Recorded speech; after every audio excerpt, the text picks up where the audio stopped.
Assalamualaikum warahmatullahi wabarakatuh. Perkenalkan, saya Inggi Salsabila Kurniawan dengan NIM C03219020 akan menjelaskan hasil kerja saya yang berjudul Perlindungan terhadap kombatan dan non-kombatan dalam Islam.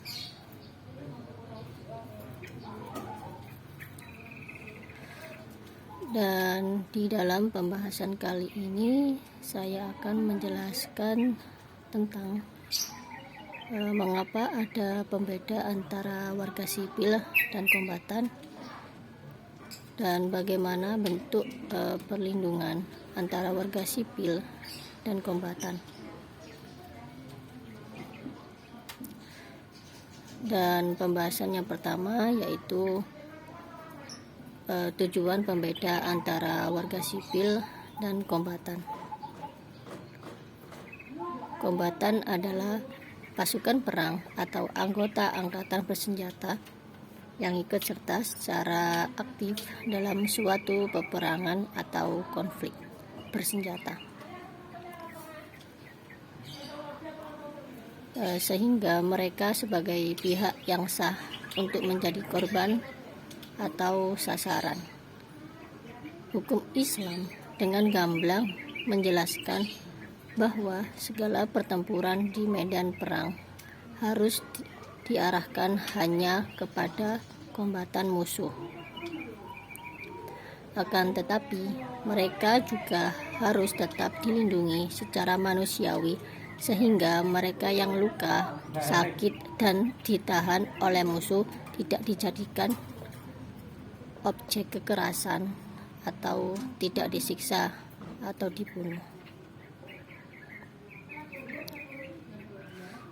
Masyarakat sipil tidak boleh menjadi sasaran kekerasan, sehingga dapat diketahui siapa yang dapat dibunuh dan siapa yang tidak boleh dibunuh.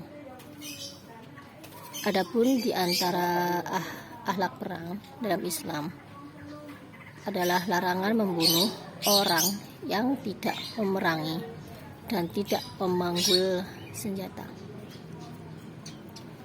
Merekalah yang saat ini disebut masyarakat sipil, seperti anak-anak, kaum wanita, orang tua renta, pendeta yang beribadat di biara, orang buta, penyandang cacat, petani, pedagang, dan semacamnya.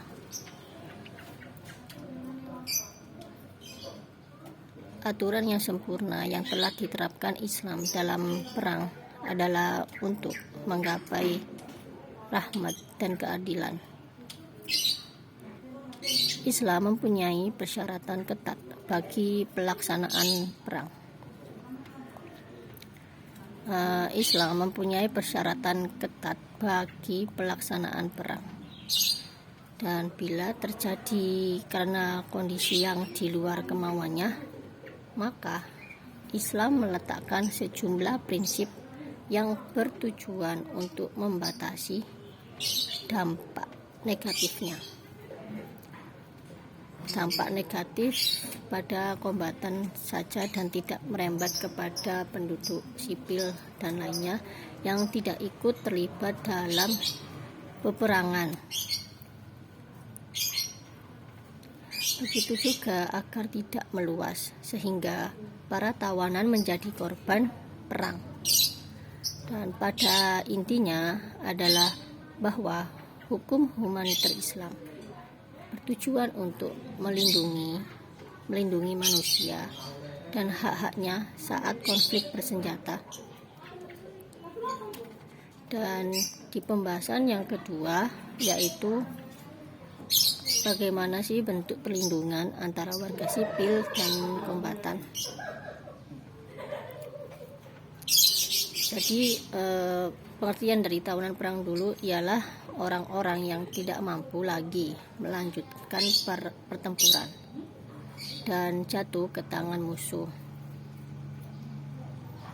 Dan status tawanan perang tidak hanya diberikan kepada kombatan saja, akan tetapi pada non-kombatan tertentu pun berhak pula mendapatkan status sebagai tawanan perang.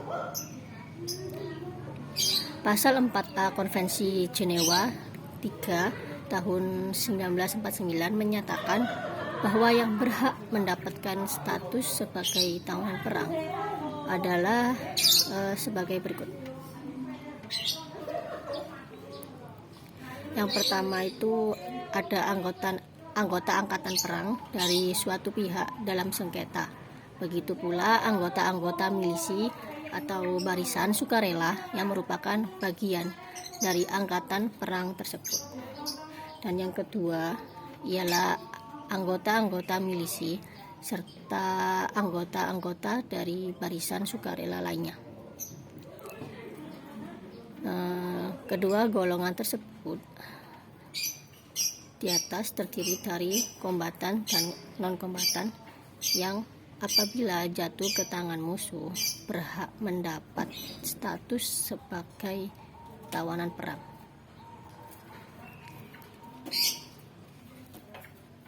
Dan pada prinsipnya seorang tawanan perang adalah tawanan dari negara musuh, bukan tawanan dari orang atau kesatuan dari tentara yang menawan mereka.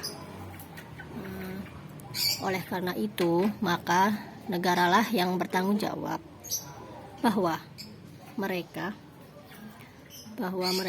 mendapatkan perlakuan sesuai dengan Konvensi Jenewa 3 tahun 1949. Dan dalam memperlakukan para tawanan perang, negara penahan harus senantiasa berpegangan pada asas perikemanusiaan dan perbuatan yang bertentangan dengan hukum dan kelalaian negara dan kelalaian negara penahan yang menyebabkan kematian atau membahayakan kesehatan tawanan perang adalah sebuah hal yang terlarang. Jadi perbuatan semacam itu dianggap sebagai pelanggaran berat terhadap konvensi, dan negara penahan harus juga melindungi tawanan perang terhadap tindakan kekerasan, ancaman, dan juga penghinaan. Dan di zaman Rasul, kepada para tawanan perang juga diberi 3 pilihan, yaitu yang pertama mengajar putra-putra kaum muslimin membaca dan menulis, dan kemudian mereka bisa bebas. Dan yang kedua ialah memeluk agama Islam, dan kemudian mereka bebas serta mendapat hak dan kewajiban yang sama dengan kaum muslimin yang telah lama. Dan yang ketiga ialah menebus diri dengan sejumlah uang, dan kemudian mereka bisa bebas. Jadi ketentuan di atas menunjukkan bahwa Islam telah memberi contoh positif dalam bersikap terhadap para tawanan perang, yaitu bukan dengan menyiksanya, akan tetapi memanfaatkan potensi yang mereka miliki, seperti yang dilakukan oleh Rasulullah SAW. Selain perbuatan Rasulullah di atas kepada para panglima dan para perwira angkatan perang Islam diperintahkan supaya terhadap para tawanan perang boleh dilakukan salah satu di antara beberapa ketentuan, yaitu yang pertama membebaskan para tawanan perang tanpa ada tebusan apa-apa, dan yang kedua membebaskan mereka dengan tembusan berupa uang ataupun menukar dengan tawanan perang Islam yang ada pada mereka. Dan perlindungan penduduk sipil di waktu perang yang merupakan bagian dari etika perang dalam Islam dapat dilihat dari konsep belas kasihan. yang terdapat dalam 3 konsep hubungan Islam dengan pihak luar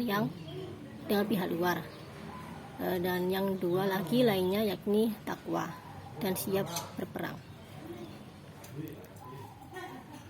Belas kasihan yang bersifat kemasyarakatan bukan hanya pada seorang namun pada kelompok dan khususnya yang mempraktekkan keadilan. Dan bentuk perlindungan terhadap masyarakat sipil dalam Islam dapat dilihat dari yang pertama adanya prinsip pembeda, yang melalui prinsip ini semua pihak yang terlibat dalam sengketa bersenjata harus membedakan antara peserta tempur, tentara atau kombatan dengan orang sipil. Tujuannya adalah untuk melindungi orang sipil sehingga yang menjadi sasaran serangan dalam pertempuran hanyalah sasaran militer dan objek militer. Dan yang kedua ialah tindakan tidak melampaui batas. Pendapat Abduh dikutip dari Mufajar Shodiq menjelaskan makna tak melampaui batas tentu sesuai dengan prinsip etika perang dalam Islam, seperti pengumuman perang terlebih dahulu sebelum perang terjadi, dan tidak menyerang orang-orang yang tidak memerangi kamu, seperti wanita, anak-anak, orang tua, dan musuh yang menyatakan telah menyerah. Dan juga melindungi tempat-tempat umum seperti rumah sakit, gedung, sekolah, tempat ibadah, dan lain sebagainya. Dan yang ketiga ialah kondisi di mana diperbolehkan membunuh warga sipil menurut hukum Islam, yaitu kondisi pertama jika warga sipil tersebut ikut andil dalam peperangan atau ikut membantu, walaupun hanya dengan memberi motivasi bantuan materi atau senjata atau ide perang, sehingga status tidak lagi sebagai warga sipil. Dan menurut pendapat mayoritas ulama Hanafi, Maliki, Hambali, dan yang rajah dalam mazhab Syafi'i, kondisi yang kedua ialah yang memperbolehkan warga sipil dibunuh ialah tidak jelasnya cara menentukan mana orang militer dan mana warga sipil, kecuali dengan membunuh sejumlah orang sipil. Hal ini terjadi karena antara warga sipil dan militer bercampur baur menjadi satu, sehingga sulit dibedakan. Dan hal ini direalisasikan dengan cara menyerang musuh dari jauh ke benteng mereka.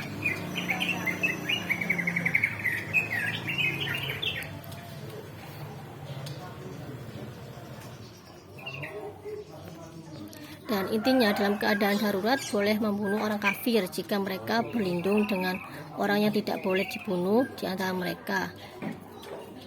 Sebab jika kaum muslimin menghentikan peperangan justru akan berbahaya bagi atau akan menyebabkan kekalahan, atau karena menang dalam keadaan memaksa untuk membunuh mereka. Sekian dari saya, terima kasih. Wassalamualaikum warahmatullahi wabarakatuh.